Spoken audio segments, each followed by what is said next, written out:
Владата прифаќа секаков договор за висината на минималната плата за која ќе се одлучат синдикатот и работодавачите.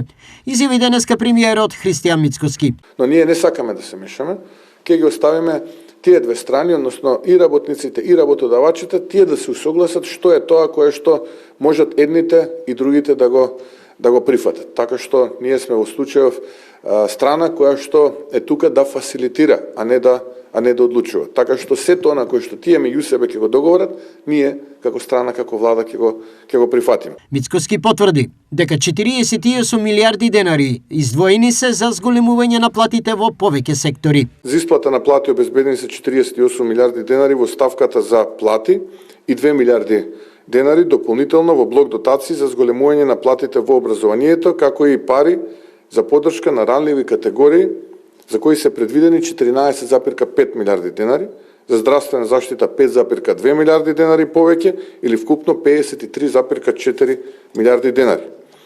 Во буџетот се предвидени растот на платите во образованието и просветните работници, растот на платите во здравството и здравствените работници, што беше и наше ветување. Во очекување на договор помеѓу синдикатот и работодавачите, ССМ ги потврди резолтните ставови дека минималната плата треба да изнесува најмалку 450 евра, па и повеќе. А тука ветар во грб на работниците во Македонија дава и растот на платите во регионот, односно минималната плата во Црна Гора е порасната помеѓу 600 и 800 евра, минималната плата или минималните примања во Босна и Херцеговина ќе бидат 600 евра од почетокот на наредната година, во Србија ќе бидат 454 евра.